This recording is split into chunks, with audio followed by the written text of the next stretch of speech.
All right. Well, welcome everybody. Now, I'm terrible at dividing my attention between locals and Zooms. I tend to get caught in one or the other. So if I do that, just toss something at me or cough real loud or something, break my attention stream.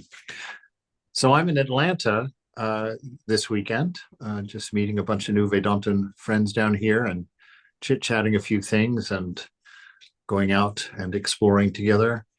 We're doing the Vedic Christianity class tonight, and we're going through the book currently, The Imitation of Christ. And for those that are new, what we're investigating in this class is the idea that there is no religion. Religion is a redundant word for life, and that a life lived with awareness and consciousness will bring us home. And that this moment is the I am, meaning this moment is divine, it is God, that all of the scriptures that we study were distilled from this very moment. We're in the same moment that Jesus walked, that Buddha walked, that Ramakrishna walked. And this moment is where they got everything that they had to say. And so for that soul, which is dedicated to their humility and dedicated to love and being obedient to Satchitananda in themselves, they learn to hear the scriptures in daily activities. They learn to hear the teachings of the beloved in person through the silence of their own mind, where the voice of God can be heard. And so we just take up different Christian writings. We've done several of the mystics. And we just read the scripture and let it say what it says. When there's a need for a nudge or a little bit of an explanation to see the oneness, we'll put that in there for people's discussion and thought. And in all of these classes, I just want to say you're always welcome to disagree. If I say something that doesn't fit with your paradigm, then that's not for you, and that's perfectly fine. There's no demand that you conform. And, depending on what your perspective is, I'd be very interested in hearing it and seeing it from that vantage point. Because I think to have a universal eye is the best way, an eye that can see from every perspective. And that's one of the first things I teach people actually that come to our center, is that as a Vedantin, ours is not to teach the world. Ours is to sit next to and to hear and to find someone's perspective, to ask enough questions, to be interested enough to see where they're standing, to see why they believe what they believe, why they see what they see, why they experience what they experience. And so that is how we show love, by listening, and listening all the way through. We don't just listen long enough to come up with a response and then wait for them to shut up so that we can speak up, right? We sit there and investigate, find out. Our goal is to be able to worship everybody's God sincerely, knowing that it is the same divinity everywhere. And so I always tell people, as a Vedantin, yours is to listen and to learn and to empathize and to sit next to somebody. And once you're sitting next to somebody and you've shown them the respect of hearing what they have to say, and you've shown them the respect of trying to learn how they arrived at the conclusions they've arrived at, and you've sat there and actually worshiped in authenticity and sincerity their form of worship with them, then if teaching is necessary, Mother will do it, because love has been established, respect has been established, honor, all of those things have been established. And in the safety of that trust, in the safety of that brotherhood, really, sisterhood that happens at that point, then we go forward, wherever that is. We have the idea always that Mother has got every one of us exactly where she wants us to be, and that you are exactly at the place that you're supposed to be in your life, and that it's optimized for you to find the most fulfillment in this moment for yourself. So we're on book 3, The Interior Conversations. We're on chapter 26. The chapters here are short, and he seems to take a little topic on each one of them. This one is on the excellence of a free mind, the reward of humble prayer rather than of reading. And we jump in the first paragraph. I cheated a little bit, read it ahead of time just to see where we were going tonight. It's delightful. It just got some wonderful words in here to describe things slightly different than how we normally describe them. So the disciple is talking, and he says, Lord, it is the work of perfect persons never to let their minds slacken from the consideration of heavenly things, and to carry on amid many cares as though they had no care. Right? So he's saying that the advanced soul is equanimous. You know, that you never fall out of a state of discernment. You are always watching your mind, always seeing what it's up to. Right? Our mind is a toddler, and you are the teacher. You are the teacher of your mind. You're the guru of your mind, and it's up to you to raise this toddler up to a mature, loving adult. And to do that, you have to learn. You have to go inside and learn the makeup of your inner world. Going inside is not just a matter of speaking. It's literally where we have to go. There's several things you have to do inside, and I've mentioned them before. You have to discern what is body and what is mind, right? And you have to come to notice that both of them address you, that the mind has to tell you something. And did Linda find her way back in? She was saying, oh, yes, there you are, Linda. Okay. Yes, I have Swamiji. Thank you. I didn't want to leave you laying on the sidewalk somewhere. It's okay, Swamiji. It's all right. All right. And so we have to go in and the first thing we notice is that the body addresses us. The body has to tell you when it's sick. It usually does it by for me, it puts a funny taste in the back of my mouth or gives me that weird sort of stuffy headache, and then I know, I'm going to get sick. And so the body has to tell me. So obviously the body is not me because it has to report to me. And I can observe it and I can watch it. So clearly it is not me by necessity. But you have to go in and notice that. You have to go in and find that out. You have to go in and suss out exactly what space in your interior world does the body occupy, right? So that you can know what it means to not be the body. If you don't know the role that the body's playing in your internal world, how can you renounce it? How can you be unaffected by it? How can you separate yourself out from it, right? Because right now it's like scrambled eggs. Everything's in there all together and you can't pull out any recognizable thing separate. So we have to go in and study this world. So study how your body communicates, and then you do the mind. Look at how the mind works. Look at how your thoughts happen. Look at what affects your thoughts. Look where your thoughts come from, right? See how they grab friends. See how the mind forms a state of mind, right? All of these things. I'm gonna go ahead and mute everyone, but you can always unmute for any reason, even if it's a bad one. Doesn't matter. All right. So that's what he's saying here, that the perfect people, the perfect persons, those who are perfected in their practice, he says that their minds never slacken from the consideration of heavenly things, and to carry on amid many cares as though they had no care, right? This is working in the presence. This is being in the moment spontaneously, right? If you're in the moment, there's no story. There's no past and there's no future. There's just the now, which is the reality, actually. That's another thing you bump into pretty quick as you think about these things, is that the past and the future are completely imaginary, are purely conceptual, and have no existence. And so that brings you down to your moment. And if you can do that, the story stops. And the ego is just a collection of narratives that we tell ourselves about ourselves. Right. And we do that because we're uncomfortable living in a world we don't know or understand. So we've created a little fenced in buffer zone around us of things that we think we're in control of, that we assume we know and understand.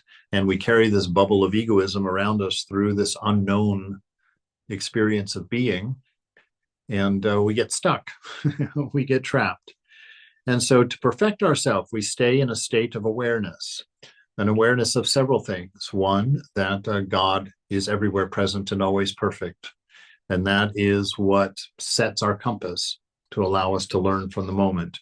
We know that Satchitananda, or that love, wisdom, and being, are the three principles that are at the foundation of everything, of every living being, of every created thing.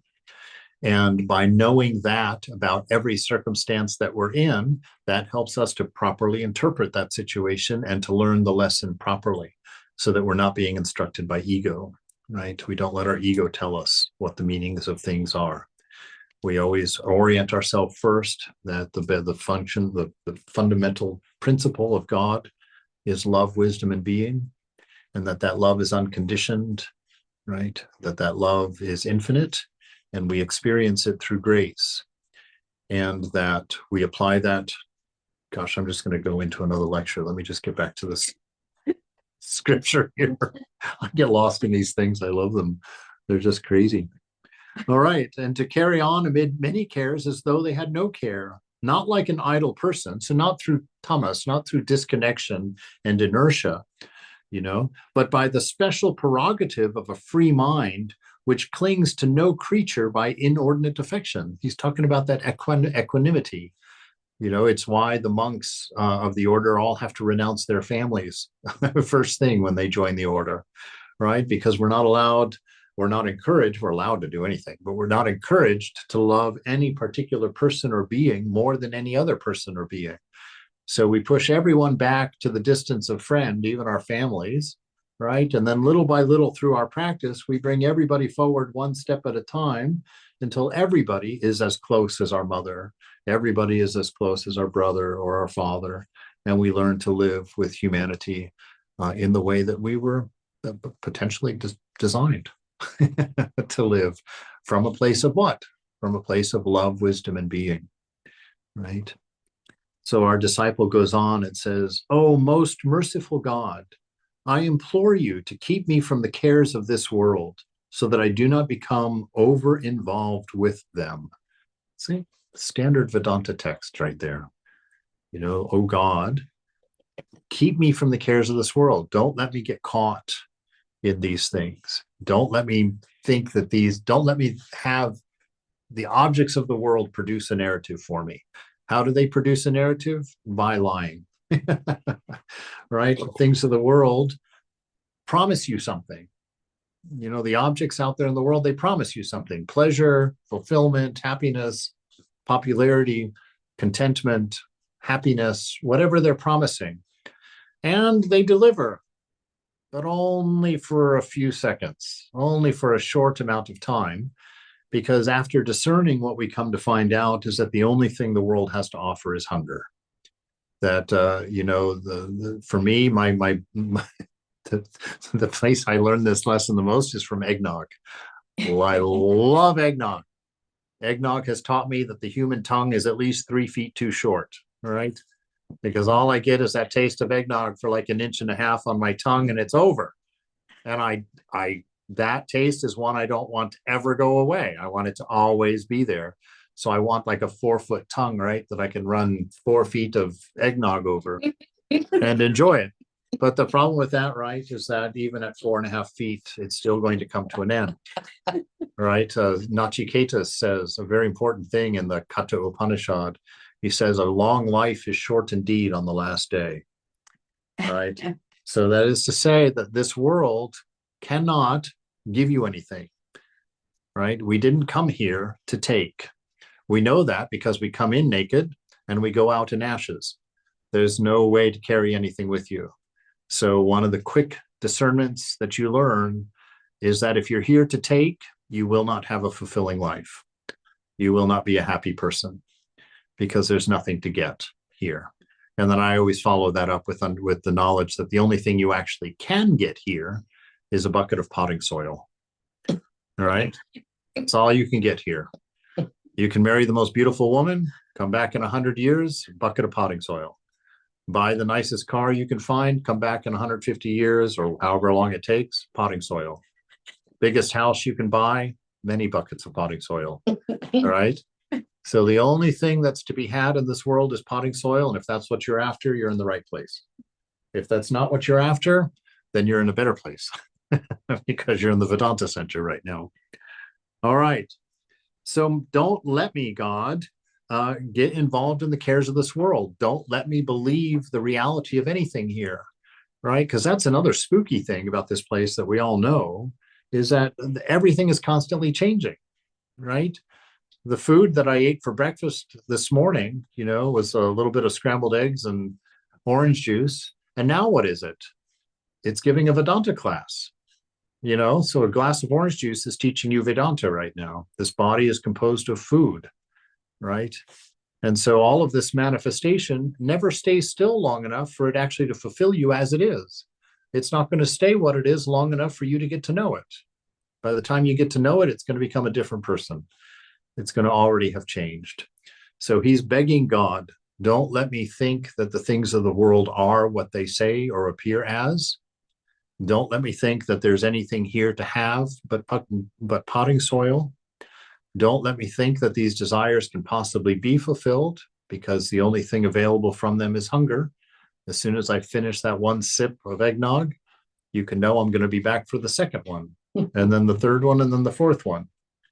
And even then, it's going to be exhausting, right? Because I'm never going to have enough. And they stopped selling it in February. All right. So I implore you to keep me from the cares of this world, so that I do not become over-involved with them. Deliver me from the many demands of the body. Oh my God, I love this book so far today. All right. Relieve me of the demands of the body, right? Because that is where most of our, well, at least half of our suffering comes from, that identity. We think we're the body. What's the problem with that? If we think we're the body, then the things that the body desires, we think that we desire them. So we say, oh, I want fried chicken. Well, what's the spirit got to do with fried chicken? Nothing at all. The body wants fried chicken. The mouth wants fried chicken. Those taste buds want fried chicken, If they can have it, they'll have fried chicken and eggnog, right? But still won't be enough. We identify with the pain of the body too. Well, if you identify with the body, the pain is yours by default. Yeah, if you think you're the body and it hurts, then you're going to say, I hurt, right? And that's why I tell people, actually, Pavitra and I were talking about this as soon as we logged on tonight, to remember to use the right vocabulary, right? Things that belong to the body, assign them to the body. The things that belong to the mind, assign them to the mind. And what do I mean by that? Well, it's that famous teaching. There's only 3 things that we can say about ourselves that are true, right?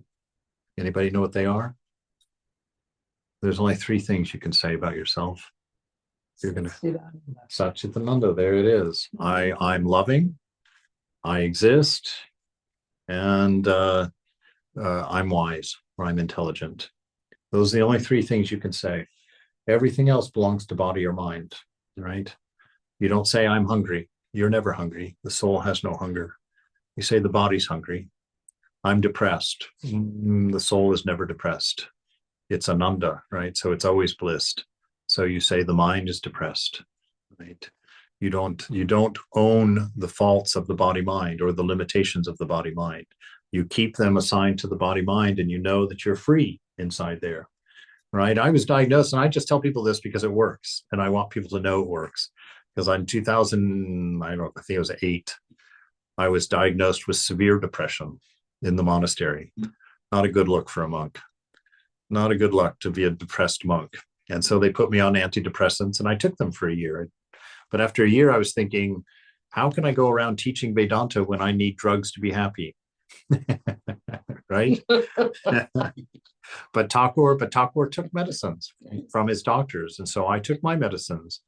But I took them only long enough for me to figure out and experiment with using my Vedantic practices and knowledge to try and replace them, to try and wean myself off of them. So I took them for a good year and a half, but now I haven't taken them since 2010 or 11, something like that. I don't know how long it's been. It's been many years though, right? And the way that we did that was by remembering to always say, never own the conditions of the mind as my own conditions. I would wake up and I would feel that mood of depression. And normally I'd be overcome by it because I would think it was mine, that it was me. It defined me. I'm depressed. I don't want to do anything. I don't want to get up. I don't want to have, and I get stuck. But when I started saying, I'm looking through a depressed mind, I would correct that. If I woke up in the morning and that depression came over me, I'd say, okay, I'm looking through a depressed mind. And what does that do to you? That gives you a little bit of wiggle room in there, right? You don't have to be overcome. You don't have to be subject to. You can now understand, oh, it looks that way because that's the condition of the mind. And then you can choose to see it differently. Right. And with practice and with tenacity, I'm happy to say I've not had a depressive episode in months this year. They still come. It's not like they don't ever come, because they told me it was something to do with some chemical in this brain of mine that was causing it. And so the cloud comes over me still. But at this point, it lasts a few minutes because I know it. I see it. I'm like, oh, there it is. There it is. But nowadays, I almost just ignore it. It comes. It's a color to my mood. It frames things that I look at. But when I know that it's framing them in that way or coloring them in that way, then I can adjust. I can change the color. I can move the framing a little bit, right? And so this is why it's very important. Don't attribute things to I that do not belong to I, right? Attribute body to body and mind to mind. And by doing that, you learn about both of them, and you begin to feel and experience your separateness from them. And you get, what does he say here? You become free, right? He says, deliver me from the many demands of the body, right? Because the body, good Lord, the only thing with more demands than the body is the mind. So don't identify with that either, for the same reason. Lest I be ensnared by pleasure, right? Now, this is an interesting thing, because being ensnared in the body does two things, right? It, first of all, erases your memory of your nature. It removes your sense of inner peace. Why? Well, we go to the Garden of Eden for an explanation of why that happened, right? When Eve looked at the tree of the knowledge of good and evil, right? The first thing she said about what she saw was, anybody remember? She's looking at that fruit of the knowledge of good and evil. First thing that occurs to her, oh, it's beautiful. It's beautiful. So she's attracted to it. If she had been in the state of Satchitananda, she would have looked at it and said, look at God's beauty manifested in that fruit. How wonderful. And she would have thought of God, and everything would have been fine, and a very different story would have followed. But she comes up with a second thought. And what was the second thought? It looked like it would be, that it would look like it would be good for food. I want it. I'm going to take it. Right? So it's a it's a three-step process, but we're on step 2. The first, when you go to your senses and you see beauty, fine. If you recognize that it's the image of God, the majesty of God manifested, or the beauty of the mother manifested, as long as you understand that you look through the things of the world to the divinity behind them, then you're not caught. You can celebrate it, you can love it, you can enjoy it, you can dance through it. You're not caught. Right? Because you know that it belongs to you in your inner nature. You've created that, right? And so you hold on to that. The third thing that she said was that it would make her wise. It would make her like God. It would fulfill her, right? So those are the 3 assumptions that get us in trouble when we look at the world. We look out through the senses, right? If we don't step into the senses, that's the safest. Stay in the shrine of the heart. Stay here where the unchanging shrine of the absolute is, where the principle of God dwells, Satchitananda, that's in the heart. But most of us are stationed up here. We're following a posting in the mind. The mind is Shakti, right? The mind with thoughts is Shakti. The mind with no thought is Brahman, right? So we have both Shakti and Shiva within ourselves, because the macrocosm and the microcosm are the same. Right? So within us are both the absolute unchanging, which is in the shrine of the heart, and the world of constant unrepeating change, which is in the mind. And the whole universe is in the mind, right? And so we experience a mind, not a world. Very important to go inside until you see that and can understand that and know that. Right? So deliver me from the many demands of the body, lest I be ensnared by pleasure, because the way you get ensnared by pleasure, let me finish that thought, was that it makes you forgetful of your contented nature. inside, because you step into the senses, the beauty pulls you in, the desire to have pulls you farther in, and the promise of fulfillment finishes the pie. You're stuck. And now you're in a cycle, because is that fulfilling? No, it isn't, but you're on the bicycle now, right? And so you got that good taste of apple pie. When you run out, you're going to be back there buying apple pie again.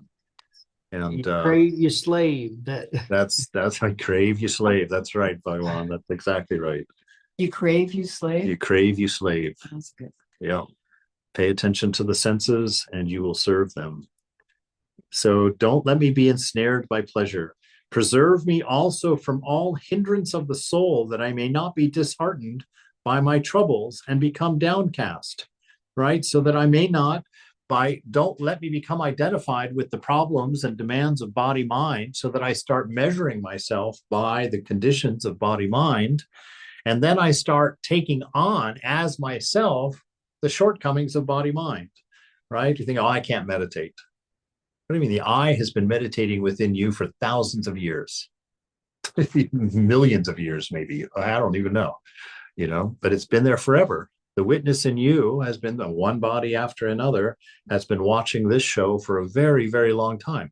You know exactly how to meditate. You have been meditating so silently and so steadily that even you yourself has forgotten that you have been this eternal observer of the self, of the world, right? So you sit to know that. That first time that thought occurred to me floored me quite a bit. I was sitting in the shrine in Washington, D.C., trying to meditate, but really being excellent at being bored out of my mind, right? And sitting there and just thinking, God, how long do I have to sit here? And then in my own mind, I heard Mother whisper in my ear. She's like, you goofball, you've been sitting here for thousands of years. Why just now are you noticing that you're bored? Like, you've been doing this for so long, right? So we remember these things. We're brought to light. These things are brought to light.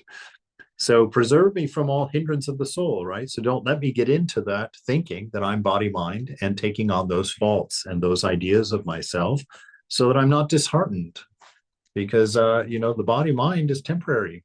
If you think it's you, I can tell you old age is going to dishearten you. The first time you look in the mirror after your well, it starts at 30, but 30 is nothing. And now I'm at 60 and I think that's something, but everybody that sits around me that's over it, that's like, that's nothing. You're still young, right? So be identified with those things, then a terrible price comes from them. Don't be identified with them. You're eternally unchanged, right? You're eternally unchanged. You see the decay of the body, and it's entertaining, because it has nothing to do with you. This is just an old body you're carrying around or riding around. I do not ask to be kept from those vanities which the worldly covet so eagerly, but from those miseries shared as a common burden by all humanity, which weigh so heavily upon the souls of your servants and prevent them from entering into liberty of spirit as often as they would.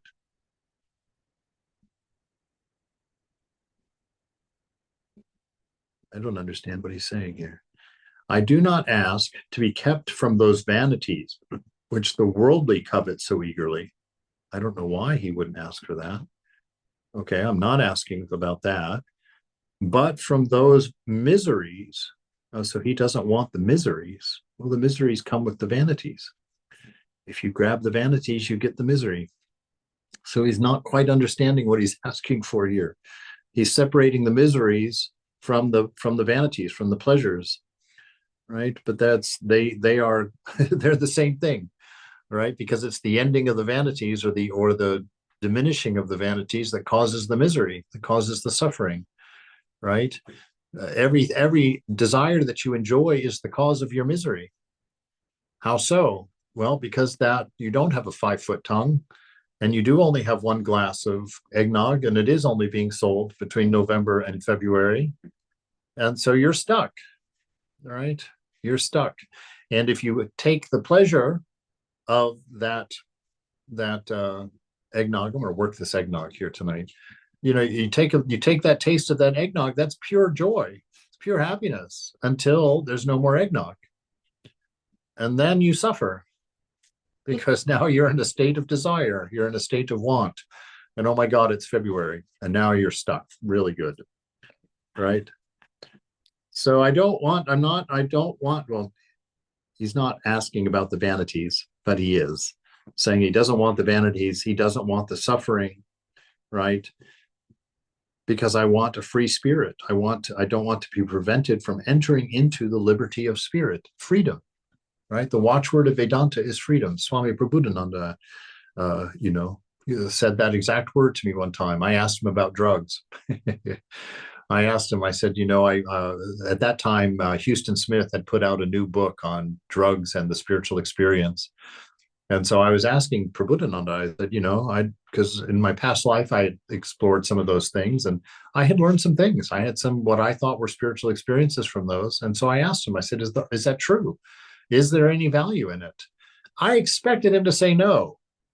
I expected him to completely trash the whole idea, because he was a very orthodox Hindu monk. And he told me, he said, no, yes. Oh, yes. No, you can see those things. Absolutely. You can get a taste of these divine experiences using those drugs. He says, but see, the watchword of Vedanta is freedom. He says, we want nothing outside of ourselves for our fulfillment. And if you take drugs as your quest for spiritual life, okay, you're going to have some experiences, no doubt, but you're going to be beholden to the drug. You're not going to be free. You're going to be serving the drug. And whoever has that drug is now going to demand whatever they want to demand from you, because you have attached yourself to that method of practice. So don't do it. We want freedom. We want this liberty of the spirit that he's talking about, that he's praying for here. Don't let me trap myself and deny myself this freedom of spirit by becoming entangled with the needs and desires of a body and a mind in this world of potting soil. Right. Oh my God, who are sweetness unspeakable, turn into bitterness for me all carnal pleasures, which would lure me from the love of the eternal things and urge me to take delight in some passing sensible good. Well, he's already on his way to doing it right there. A little bit of discernment happening. So God, who is the sweetness unspeakable, he is that shrine room within you. He is that Satchitananda within you, right? If you can go there and sit in absolute silence before the beloved, you will have everything that you ever wanted, not in big flashy joys and sensations, but in a deep contentment of soul, a deep fulfillment of life, where it's not a flashy, flowery thing. The flashy flower thing, those are the waves on the top, right? When the waves are up, you get a great joy, but then the waves go and there's a great lull behind it. We don't want that kind of existence. Happy, sad, happy, sad. That's worldly happiness, where we're just running around trying to find a little bit more all the time. We don't want to get caught in that cycle, right? He says, so don't let me take delight in some passing sensible good, some sensation. Don't let me focus on sensations for my fulfillment. Don't let me focus on conditions or circumstances for my fulfillment, right? Because it doesn't happen. The best example of that, right? We always plan these 2-week vacations every year. That's the biggest torture in the world for me when I was working, right? Because I go into great planning and put those 2 weeks together, and then I would go on this vacation. Then the only thing I would do with that entire vacation is count the days down. Oh God, I've got 12 days left. Oh God, I've got 10 days left. Oh God, 9 days, right? And the whole time just counting down my good time. And then I find myself back in the office, whereupon I diligently begin planning next year's 2-week vacation, right? This is what we don't want. You who are sweetness is what we're looking for. Sweetness unspeakable. Don't turn it into bitterness for me, or please turn the pleasures of the world, of the temporal nature of the world, please turn that into bitterness for me. And that happens through discernment, right? That happens through discernment. When you sit there and you look at how hard you have to work to get a certain desire fulfilled, and how short of a time that desire actually lasts, the pleasure actually lasts, and then the time afterward, how long before you're wanting the exact same thing again? And the bigger the pleasures, the bigger the demand, right? I found that the bigger pleasures in life, when I threw myself into them, basically the ideal of that is to be involved in your pleasure 100% of the time. That's impossible. No matter what that desire is, nobody can just sit there and grate on one desire all the time, to be fulfilled all the time. And that's the only thing in the world. So he's saying, please let me see this and let me see the bitterness of it. This is that discernment that we do inside, right? Ramakrishna says, go inside and discern, watch your thoughts, watch your mind, and discern very carefully. And what does the criteria? He says, notice the things that change are not real. So if something changes, discard it. That's not what you want. Don't invest in it. Don't go looking for it. Don't become curious about it. Just let it be. Look for that within yourself which does not change, right? And that's the person looking. It's I tell that story so much. People are going to throw me out someday for this, for repeating my stories. But that one notion, right? It's like, don't get caught up in it. I won't tell the story again. Do not let flesh and blood prevail over me, right? Don't let me be convinced this is it. Yeah. Have the people here heard this story? Because I haven't heard this story, I don't think. No, probably not. That's I true. mean, Good maybe point. everybody here has, but That's a very good point. there. See, I was actually covering up for the fact that I forgot the story in the second that I was talking about it, which is what keeps happening to me. Let me look over this and it'll come back. Running from entering to liberty as the soul would. I was sitting with Prabhupada, right? Oh, we already talked about that one though. Okay, it'll come to me. Do not let flesh and blood prevail over me. Don't let me keep defining myself by this body mind. My God, nor let me be overcome by the world and its brief, deceitful glory, right? What he's really praying for is what Vedantins say, let me be constantly remembering you. Let me constantly be aware of your divine presence. Let me always remember that I'm living in you, that this moment is you, that this world is like a dream, that it is your consciousness that I am seeing, your mind stuff that has become the objects around me. Let me always know that I'm inundated with love, which is the mind's representation of love is light, right? And so we know that we're always surrounded by the light of the beloved, by the love of God. Don't let me forget. Don't let me become absent-minded and forget your presence, forget my nature. Because if you forget who you are, then you don't know how to have a fulfilling life, right? If you don't remember that your nature is love, your nature is wisdom through being. If you don't know that about yourself, then you're going to chase all these other things of the ego to find your happiness. But that's not who you are, so it can't give you happiness. But go out and start acting out of love. Start sharing love with strangers everywhere. Be kind, be nice, be outgoing, be friendly, be warm.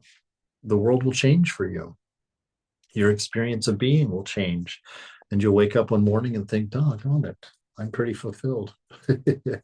Life's pretty great. Life's pretty beautiful, right? Because all these dear ones that we've seen, you look at Hafiz and his poetry, life was pretty fulfilling for him. You read those poems, he was pretty much just always bouncing off of God, you know. This is cool. Ramakrishna, in his conversation with M, right? M was complaining, oh, this world is such a world of misery. Why do I have to be in this house of misery? And Ramakrishna looks at him, puzzled, says, you know, and he says, what are you talking about? This is a mansion of mirth, right? And it's not the world that causes us to experience it one way or the other. Because you can have 5 people in the same room in the same conditions, and 2 of them are going to be in a bad mood, 2 of them are going to be bored out of their minds, and one of them's going to be sitting there beaming with a smile as bright as the overhead light, you know, loving everything. And you're like, what's going on? We're all in the same room. Why is it that 2 of us are in heaven, 2 of us are in hell, and one person's on his way out? You know, how do we get stuck here? Do not let flesh and blood prevail over me, my God, nor let me be overcome by the world and its brief, deceitful glory.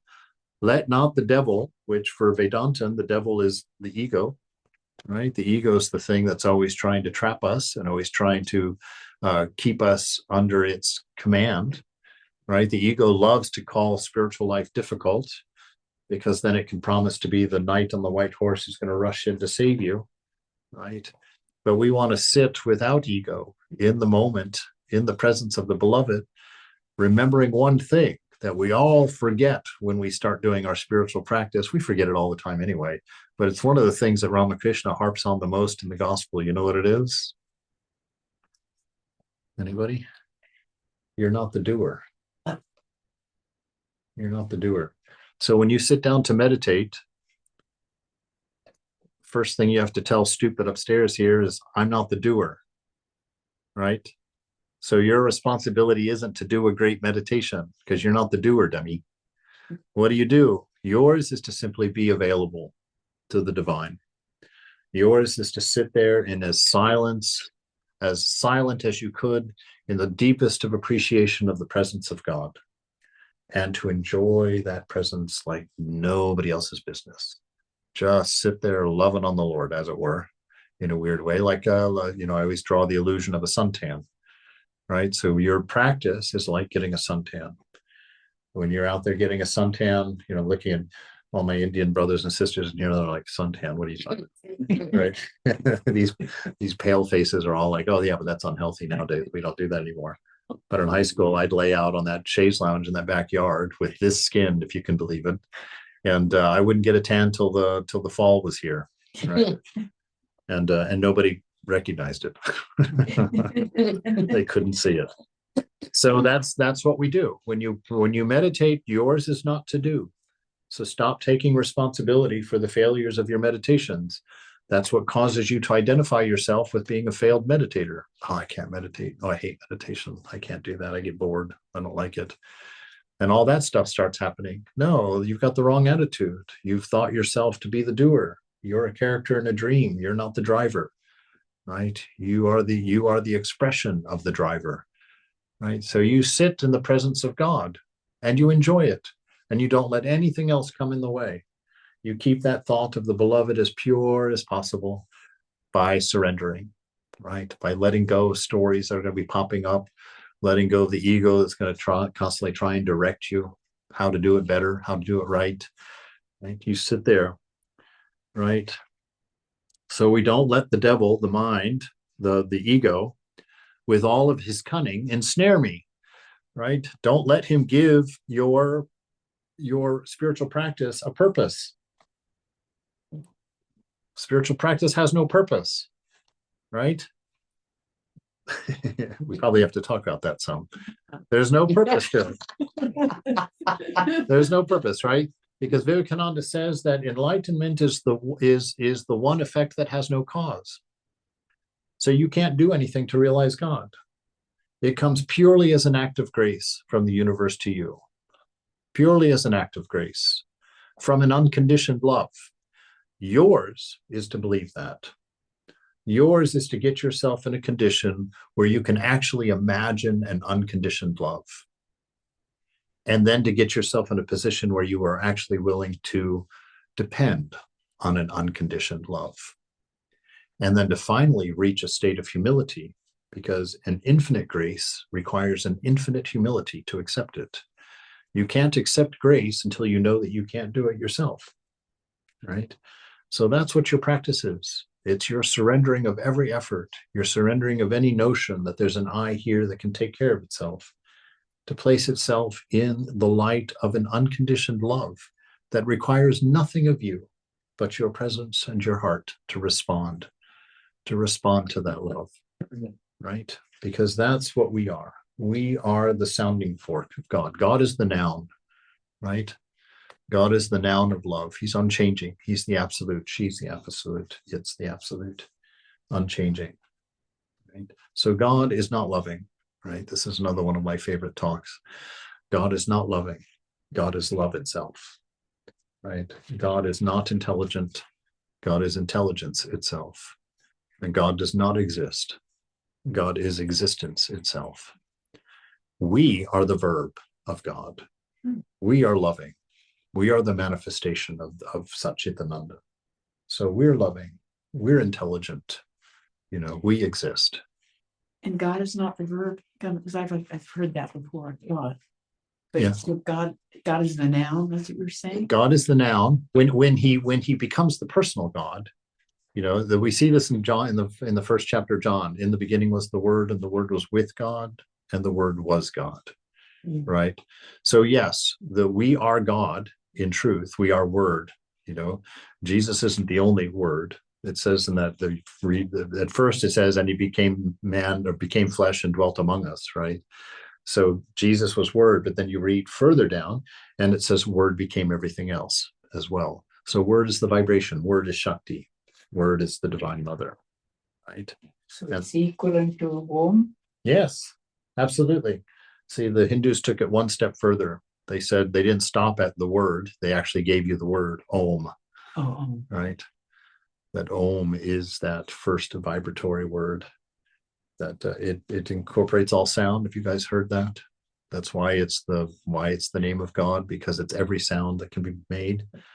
It starts guttural, it goes palatal, ooh, and ends labial. So it covers the whole distance and all the shapes of your mouth in order to say that. And so it's the one word that encapsulates all words. So, all right. So in your practice, you don't go there to do something. It's very important that you do not practice to get something at an imagined future date that's better than what you've got now. Then you're just living a worldly life through spiritual means, because you're still just out there grabbing, trying to take, right? It doesn't work in this case because you've already got, right? And if you set about the business of going and getting, you're not going to find it, because you're going to be wandering around looking for something you don't know what it looks like. And that's not going to be helpful. You very rarely find something you don't know what you're looking for. And so don't do it. Yours is to realize you are already realized. First chapter of Suzuki's book, Zen Mind, Beginner's Mind, right? The Buddhist does not sit to realize God. The Buddhist sits to realize that he is already realized. And that is what we do. We are trying to be what we are. And the difficulty of that is rather humorous, because you are that. Allow yourself to be that. Allow yourself to hold that. On the day of your enlightenment, you're not going to have anything more than what you have at this moment.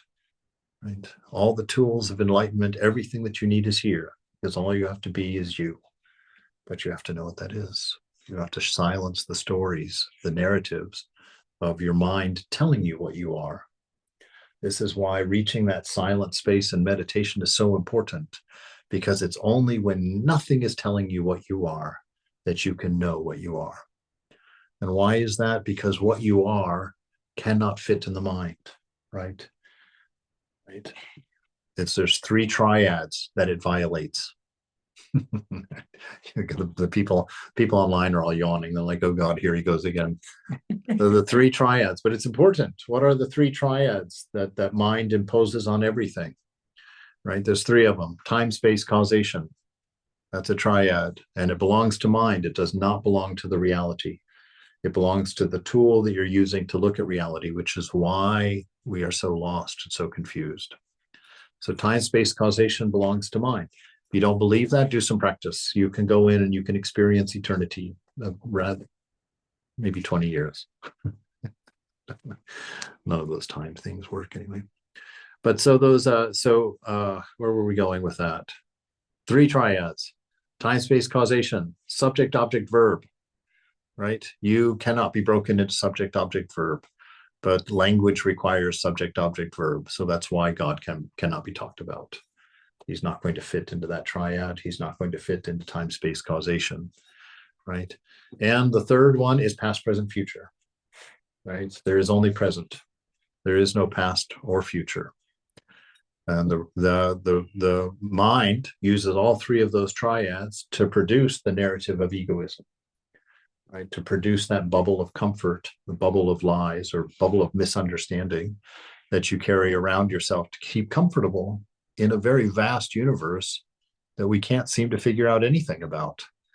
Right? And we live in a very interesting time where they just recently had to throw out the whole Big Bang Theory.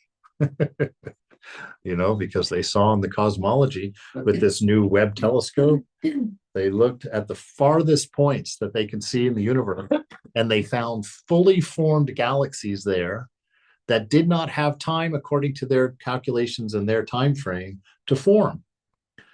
Those galaxies could not exist if our understanding of the Big Bang Theory as it is was accurate. Those should have been just puddles of unfinished stars, lots of space dust. But we found fully formed spiral galaxies out at the very farthest, because the farther away something is, the farther back in time you're looking, right, to look at it, because it takes that amount of time for that light to get here. So we're looking back at the first, cosmologically speaking, billion years of the universe, which is a baby, right? And we're finding out that it can't be like that. It can't be true. All right. So be careful of these narratives. Don't let the mind force its tools on God. That's why you're never going to find out who you are by thinking or by analyzing. You can discern, but the only thing that you use the mind to do is surrender, right? You discern to find things to be not what they seem to be, to find things that things can't give you what they promise to give you. And so you use your mind for that discernment to let go of them and walk away from them, free of the narrative, free of the trap, free of your bondage. And in that silence, knowing who you are, bypass, because you're actually before mind. You're down below the waves, all the way down where nothing is moving, nothing is changing, nothing is being said. And yet it is the silence that allows for music, and it's the space that allows for objects.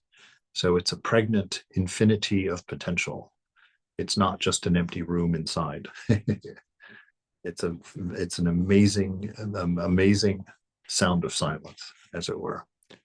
All right, 9:58. Let's keep going. We'll finish here. Instead of worldly comfort, give me the sweet anointing of your Holy Spirit, and in place of carnal love, fill my heart with the love of your holy name. Beautiful. Give me the sweet anointing of your Holy Spirit. Give me the awareness of your constant presence within me, the comforter, the helper. Give me that awareness of that constant presence within.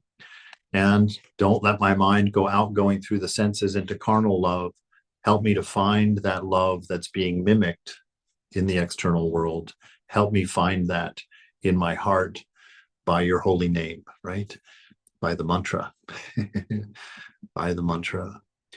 Because the name and the form are inseparable. So your mantra is God.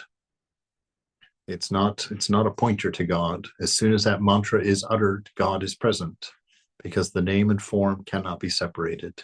You cannot say milk without thinking of it, right? So name and form go together. So let me see the source of everything that's reflected out here that sparkles your name, right? Everything that you desire, and every object that you desire in this world, you desire it because there's a name of God hidden in it that's sparkling to you. And we make the mistake of blaming the object for that sparkle, right? But this world is only a mirror. It's only a reflection of you, the divine self. The problem is you think you're a particular in it. You haven't quite found out that you're the whole reflection, right? And so we think that we're a part in this big world, but we're not. We're the whole thing, right? So we want to do our discerning to separate the name in the objects of our desire. We want to separate the name out and say, okay, that's just a symbol for that. This was the name I'm actually looking at. And you take that and you look at it, and then through some careful work inside, careful silence, careful surrendering, you find that already exists within you, and that's how you were able to reflect it out there. Right? And you find your fulfillment in the source, not in the reflection, not in the sparkles. Having to make use of food, drink, clothing, and other necessities of the body is burdensome to a fervent soul. Grant me the grace to use such bodily necessities moderately, and not to have an excessive desire for them. Right? So don't care too much about the way that you look or the way that you're dressed. Don't get too upset that your body is melting with age. Don't let it bother you. Find the humor in it. Find the fun in it. How? By remembering you are the unchanging inside. The you that was 5 is now the you at 60. Enjoy that you. Forget the rest. We are not permitted to dispense with them altogether, for nature must be sustained.